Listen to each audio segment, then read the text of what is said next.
Salut à toutes et à tous et bienvenue dans ce débriefing F1 donc consacré au Grand Prix du Japon, c'est déroulé en Suzuka. Une petite pensée avant le début de ce débrief, une petite pensée à la famille et aux proches de Jules Bianchi qui a pile poil à quelques jours près, il y a un an on a eu ce terrible accident. Donc une petite pensée aux proches et à sa famille et rest in peace Jules. Donc le Grand Prix du Japon qui a été marqué déjà par pas mal de pluie aux essais, que ce soit dans les essais libres 1, les essais libres 2. On a eu aussi pas mal de surprises avec Carlos Sainz qui a gagné une des séances d'essais libres. Enfin qui a gagné qui a terminé premier de la séance d'essais libres numéro 1 je crois.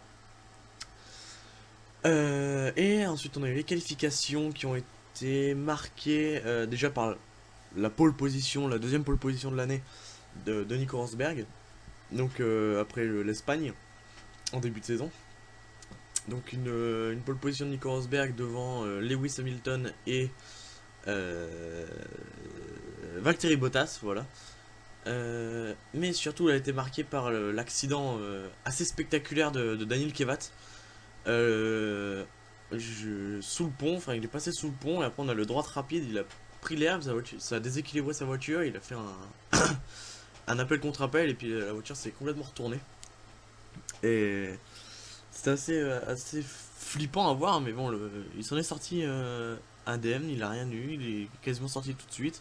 Bon, un peu choqué, mais voilà, c'est les risques du métier. Puis comme il l'a dit, c'est une erreur de débutant, comme il l'a lui-même dit. Donc bah, espérons que ça ne se reproduise plus pour lui, mais ça fait quand même pas mal de bruit cette histoire dans le paddock. Ensuite, on a eu le Grand Prix le lendemain avec un Lewis Hamilton qui a survolé Nico Rosberg dès le départ. Vu que Lewis a dépassé Nico dès le troisième virage, juste après le double droite.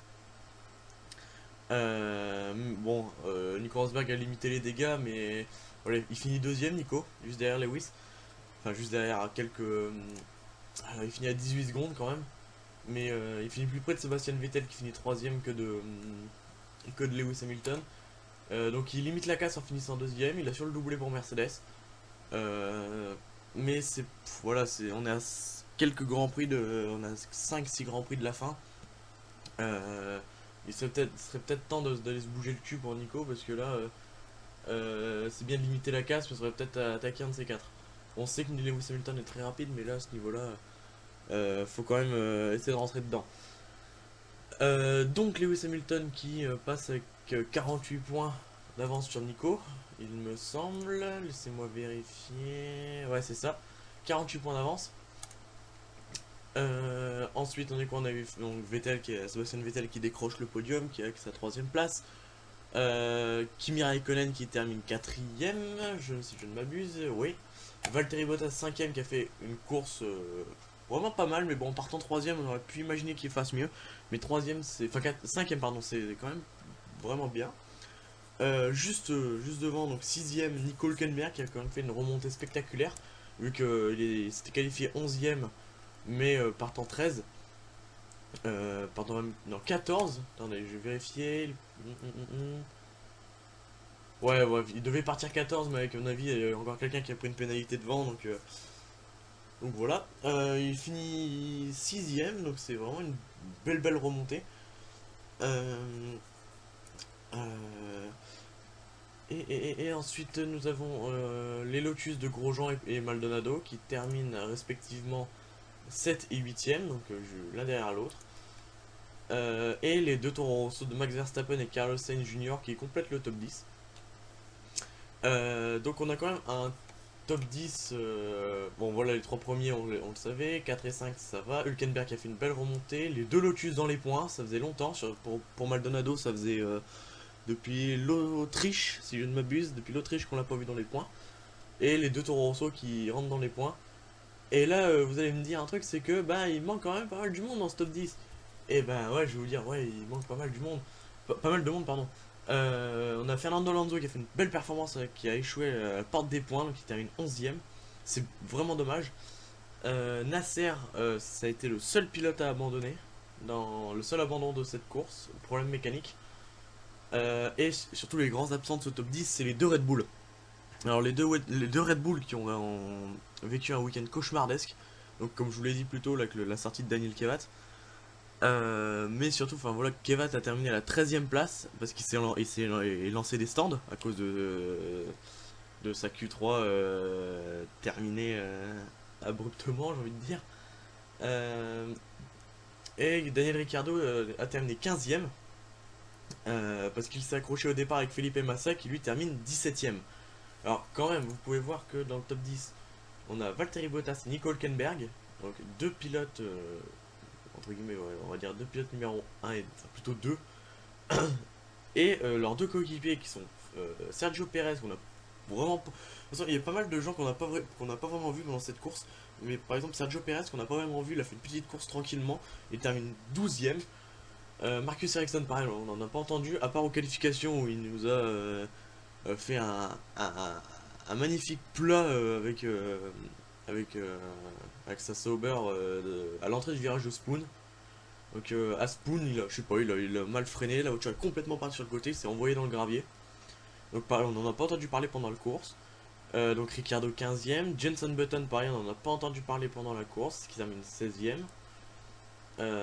Massa, je viens de le dire, il termine 17. Alexander Rossi 18, qui termine une nouvelle fois devant Will Stevens, son coéquipier. Et Felipe Nasser qui termine 20 pardon, mais en abandon. Il abandonne à 4 tours de la fin. Pour information, on a Lewis Hamilton qui a réalisé le meilleur tour pendant la course. Donc 1:36 145 au 33e tour. Et maintenant c'est l'heure de passer au classement, que ce soit pilote et constructeur. Donc au classement pilote, nous avons Lewis Hamilton toujours en tête avec 277 points devant Nico Rosberg 229 points. Sébastien Vettel 3ème à 218 points. Kimi Raikkonen 4ème à 119 points. Valtteri Bottas 5ème à 111 points. Felipe Massa 6ème à 97 points. Daniel Ricciardo 7ème avec 73 points. Daniel Kvyat 8ème avec 66 points. Romain Grosjean 9ème avec 44 points. Sergio Perez 10ème avec 39 points. Nico Hülkenberg 11ème avec 38 points. Max Verstappen 12 avec 32 points. Pardon. Felipe Nasser 13 avec 17 points. Pastor Maldonado 14 avec 16 points. 15ème Carlos Sainz avec 12 points. 16ème Fernando Alonso avec 11 points. 17ème Marcus Ericsson avec 9 points. Et dernier Jenson Button avec 6 points. Et enfin les 3 derniers c'est les 3 Manor, donc Roberto Merri, Alexander Rossi et Will Stevens qui finissent le classement. Au constructeur, Mercedes est bien installé en tête et on peut dire même à 5 grands prix de la fin que c'est eux les champions constructeurs. Donc Mercedes avec 506 points, Ferrari avec 337 points, Williams avec 208 points, Red Bull avec 139 points, Force India avec 77 points, Lotus avec 60 points, Toro Rosso Renault avec 44 points, Sauber avec 26 points, McLaren Honda avec 17 points. Voilà. Alors on va terminer ce débrief par deux catégories qui s'appellent, qui se nomment. Alors la première catégorie, les informations. Donc je vais récapituler un peu au niveau des écuries et ce qui se passe. Alors au niveau Mercedes, on s'était posé la question dans le dernier débrief, est-ce que Mercedes retrouverait son tonus au Japon? Effectivement oui. Maintenant ce qui se passe c'est que Mercedes n'a toujours pas confirmé ses deux pilotes, mais ça ils ont encore le temps hein, mais pour l'instant il n'y a rien de confirmé. Ferrari a confirmé Raikkonen, mais Vettel va être confirmé aussi à mon avis incessamment sous peu. Williams Mercedes a confirmé personne. Ou je crois qu'ils ont confirmé les deux pour une seule saison, pour la saison d'après, mais après on sait pas. Red Bull, donc Red Bull Renault c'est terminé à partir de cette saison. Le bloc Mercedes, enfin Mercedes a refusé de motoriser Red Bull. Donc c'est soit Ferrari, soit ils se cassent, ou soit c'est repris par le groupe Volkswagen. Donc à voir ce qu'ils vont faire. Au niveau des pilotes, on sait toujours pas chez Red Bull. Force India, ils ont confirmé leurs deux pilotes, Hülkenberg et Perez pour une ou deux saisons, je sais plus. Non, Hülkenberg c'est pour 3 saisons et Perez je crois que c'est pour une ou deux. Pareil, il reste en Mercedes. Lotus, alors là c'est compliqué. Alors apparemment, nous avons Romain Grosjean qui devrait partir chez Haas pour l'an prochain. Sachant que Haas va confirmer au moins un des deux pilotes mardi, donc ce mardi, laissez-moi vérifier, ce mardi 29, le mardi 29 septembre, Haas confirmera à 17 h heure française au moins un de ses pilotes. Mais pour Lotus, ils ont confirmé Pastor Maldonado pour l'an prochain. À voir si l'écurie reste. Mais surtout, c'est que là, ce lundi, il y a une opération judiciaire contre Lotus. Donc, si Renault ne reprend pas Lotus, c'est mort. On les verra plus qu'à. Enfin, il y a possibilité qu'on les voit plus qu'à la fin de la saison. Mais si Renault les récupère, bah c'est tant mieux. Mais en tout cas, tout ce qu'on sait, c'est que Maldonado est confirmé. Mais à voir si l'écurie, bah elle le sera confirmée. Toro Rosso, on est dans le même délire qu'avec Red Bull, donc c'est-à-dire que le moteur Renault sera abandonné à la fin de la saison, après seulement 2 ans d'utilisation, vu qu'avant ils étaient en Ferrari. Donc c'est soit ils reviennent en Ferrari, ou soit ils se cassent, ou repris par le groupe VAG. Sauber, ils ont confirmé leurs deux pilotes, c'était la première écurie à être confirmée, à avoir confirmé leurs deux pilotes. Donc il y a vraiment possibilité qu'ils restent l'an prochain.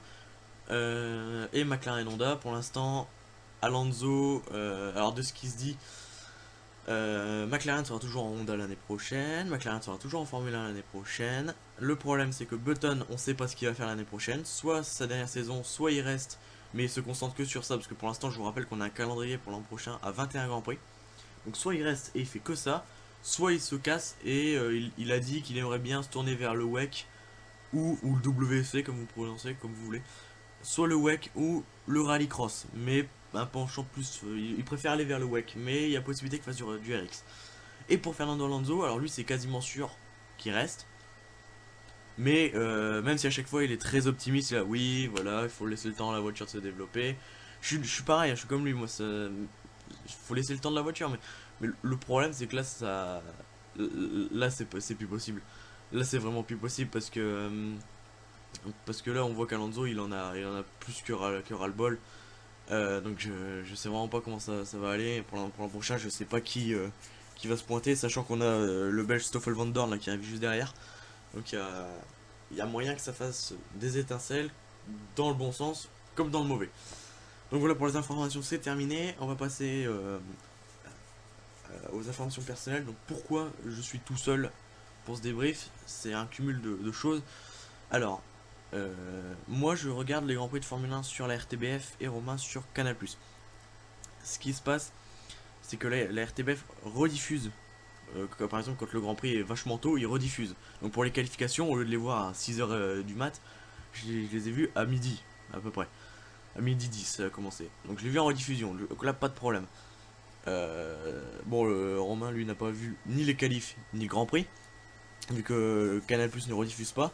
Mais j'ai eu la très bonne surprise ce matin en me levant, donc je me suis réveillé à 8 h, à 8 h 30, donc ce qui fait que j'ai pas pu voir le Grand Prix en direct. Et je me suis dit, tiens, ils vont rediffuser le Grand Prix à midi, comme les qualifs la veille. Donc sur le coup de 10 h, je vais voir le programme TV de la RTBF, et là je me rends compte qu'ils n'ont pas rediffusé le Grand Prix à midi, mais dans la foulée, juste après le Grand Prix, ils l'ont rediffusé donc à 8 h 30. Donc au moment où je me suis levé, donc je me suis fait bien. Voilà, enculé, hein. Voilà. Du coup, je suis un peu dégoûté, donc c'est pour ça que mon débriefing n'était pas vraiment porté sur ce qui s'est passé en course, mais plus sur les résultats, vu que la course, je l'ai pas vu, quoi, j'ai juste vu les qualifs. Donc voilà, j'espère que vous m'en tiendrez par rigueur. Le débrief était un petit peu plus court, voilà, 14 minutes, donc c'est un débrief normal, c'est pas un long débrief comme à Singapour. Faut dire, on avait beaucoup de choses à dire à Singapour, c'était un très bon Grand Prix. Donc voilà, je vous donne rendez-vous. Donc là, nous sommes dimanche. Je vous donne rendez-vous demain soir pour le débriefing ERC sur le Rallye de Chypre.